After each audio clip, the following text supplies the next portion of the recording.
العالمين وبه نستعين والصلاة والسلام على نبينا محمد وعلى آله وصحبه ومن تبعهم بإحسان إلى يوم الدين أما بعد رب اشرح لي صدري ويسر لي أمري واحلل عقدة من لساني يفقهوا قولي آمين.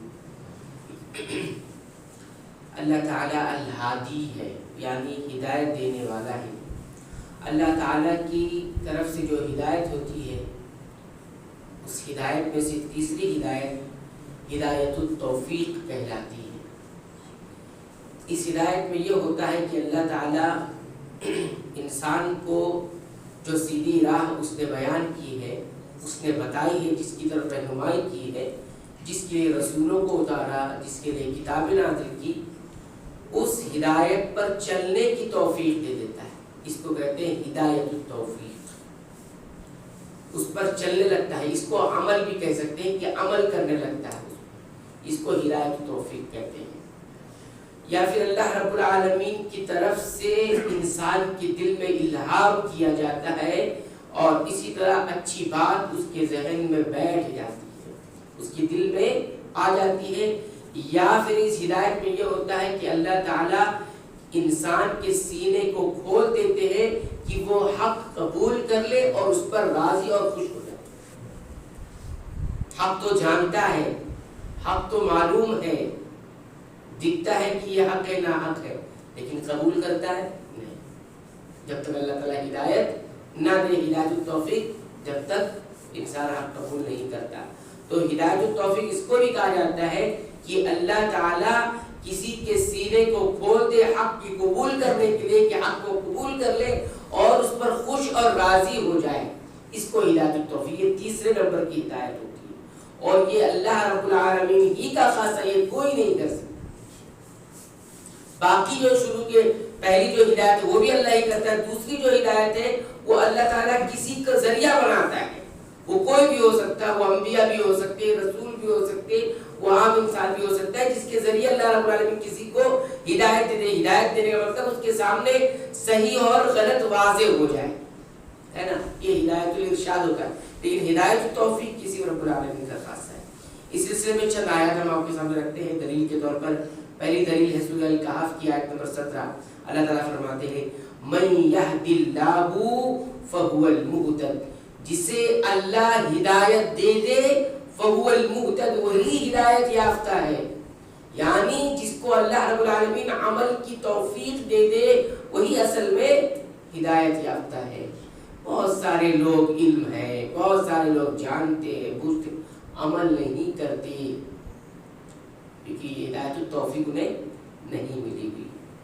اسی طرح دوسری دلیل یہ ہے سورہ فاطر کی آیت نمبر 8 ہے. اللہ تعالیٰ فرماتے ہیں افمن زین لہ سوء عملہ، کیا وہ شخص کہ جس کے لیے اس کا برا عمل خوبصورت بنا کر پیش کر دیا گیا ہو، اس کے لیے وہ شخص کہ جس کے عمل کو، جس کے اعمال کو اس کے سامنے خوبصورت اور اچھا اور سجا دیا گیا ہو، فرآہ حسنا، تب وہ اس کو اچھا سمجھتا ہے.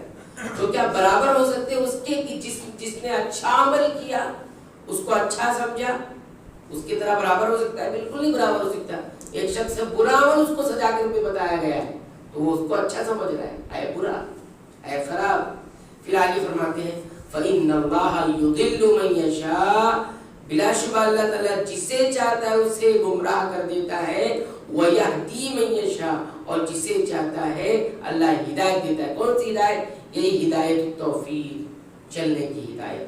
فَلَا تَذْهَبْ نَفْسُكَ عَلَيْهِمْ حَسَرَاتٍ، لہذا آپ کی جو جان ہے، نبی کریم صلی اللہ علیہ وسلم سے کہا جا رہا ہے آپ اپنے آپ کو ان کے لیے ہلاک نہ کر دے، اپنی جان کو ہی نہ گوا دے. حسرات افسوس کرتے ہیں کہ یہ کیوں نہیں ہدایت پر چلتے، یہ کیوں نہیں ہدایت پر آتے. یہ آپ کو کرنے کی ضرورت نہیں ہے کیونکہ اللہ کے ہاتھ میں جسے چاہتا ہے ہدایت دیتا ہے، جسے چاہتا ہے ہدایت نہیں دیتا ہے. اسی طرح دیکھیے تیسری جو آیت ہمارے سامنے ہے، بلکہ اس کو چوتھی آیت کہیں گے، سورہ البقرہ کی آیت نمبر 282 ہے. اس آیت میں تو وضاحت کے ساتھ کہہ دیا گیا لیس علیک ھداھم، اے نبی آپ کے اوپر ان کی ہدایت نہیں ہے. صاف صاف لیس علیک ھداھم. ظاہر سی بات ہے اللہ کے نبی ہدایت دیتے ہیں، لیکن کون سی ہدایت ہے؟ ہدایت الارشاد. آپ صلی اللہ علیہ وسلم ہی تو ہم کو بتایا ہے کون سا راستہ رحمان کی طرف جاتا ہے، کون سا راستہ شیطان کی طرف جاتا ہے، یا کون سا راستہ جنت کی طرف جاتا ہے، کون سا راستہ جہنم کی طرف جاتا ہے. یہ تو اللہ کے رسول صلی اللہ علیہ وسلم کے ذریعے ہی ہم کو معلوم ہوا نا. تو یہ ہدایت تو اللہ کے رسول صلی اللہ علیہ وسلم دیتے ہیں، واضح کرنا، بیان کرنا، راستے بتانا.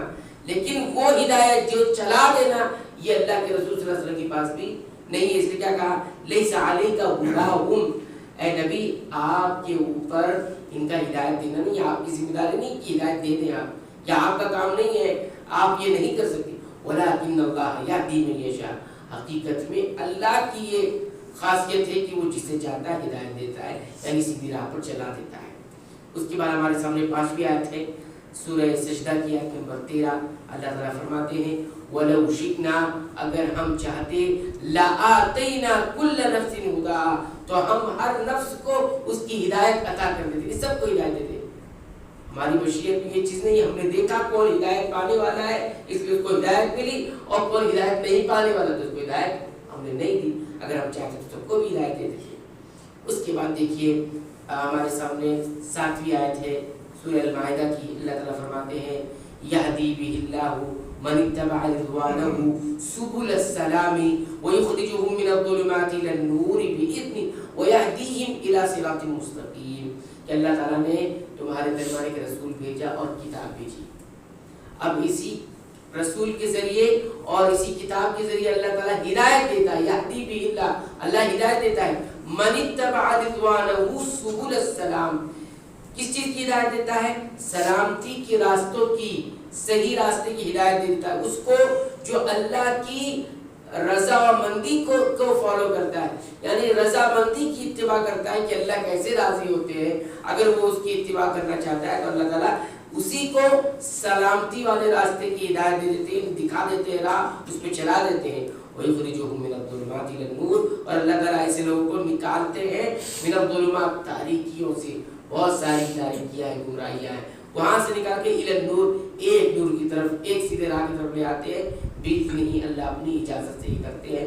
وَيَهْدِيهِمْ إِلَى صِرَاطٍ مُّسْتَقِيمٍ، اور اللہ ہدایت دیتے ہیں إِلَى صِرَاطٍ مُّسْتَقِيمٍ، سیدھی راہ کی. دیکھیے سیدھی راہ کی ہدایت دینا، سیدھی راہ معلوم ہو گئی لیکن ابھی چلے، یہ ایسا نہیں. اور اس سلسلے میں 8ویں اور آخری آیت ہے جس میں اللہ تعالیٰ نے اپنے بارے میں یہ بتا دیا کہ صرف اسی کے ہاتھ میں ہدایت دینا ہے، کسی اور کے ہاتھ میں نہیں دیا. فرمایا من یشاء اللہ یضلل، اللہ چاہے جس کے ساتھ چاہے یضلل، اسے گمراہ کر دے. ومن یشاء، اور جس چیز کے بارے میں چاہے کہ ہدایت دینا ہے، یجعلہ علی صراط مستقیم، تو وہ اسے چلا دیتا ہے سیدھی راہ پر، سیدھی راہ پر چلا دیتا ہے، رکھ دیتا ہے سیدھی راہ پر اسے. تو یہ ہدایت توفیق ہوتی ہے. سیدھی راہ بہت سارے لوگوں کو معلوم ہے، چل رہے ہیں اس پر نہیں. اب ہم بتاتے ہیں سورہ فاتحہ میں ہم ہدایت کی دعا کرتے ہیں اہدنا الصراط المستقیم. تو اس میں دوسری دعا ہدایت دے دے اللہ تعالیٰ ہمیں. تو کون سی ہدایت ہم مانگتے ہیں؟ ہدایت توفیق مانگتے ہیں ہم. کہ ہمیں اللہ ہم سیدھی راہ جانتے ہیں، ٹھیک ہے، جانتے ہیں سیدھی راہ ہمیں معلوم ہے، لیکن ہم چلتے نہیں ہیں اس پر. تو توفیق دے دے اس پر چلنے کی، عمل کی توفیق دے دے. عمل کی توفیق مانگتے ہیں اس کے اندر. تو ہمیں شعور ہونا چاہیے کہ ہم سورہ فاتحہ میں اللہ کے سامنے کیا کہہ رہے ہیں. اہدنا الصراط المستقیم. اس نے میں کہا کہ سورہ فاتحہ میں یہی ایک دعا ہے جو سب سے بڑی دعا ہے. یعنی یہ اتنی اہم ہے کہ یہ مانگنا ہی مانگنا ہے آپ کو. دن بھر میں آپ کو یہ دعا مانگنا ہی مانگنا ہے. ہر دن 5 وقت کی نمازوں میں ہمیں یہ دعا مانگنا ہے. کچھ نہ مانگے لیکن یہ دعا آپ کو مانگنا ہی ہے، فرض ہے نا. یہ دعا کتنی بڑی چیز ہے، یہ کتنی بڑی دعا ہے، ہدایت کی دعا. تو ہدایت الارشاد اور ہدایت التوفیق، یہ دو معنی اس کے اندر پائے. سیدھی راہ دکھا دینا، سیدھی راہ پر چلا دینا.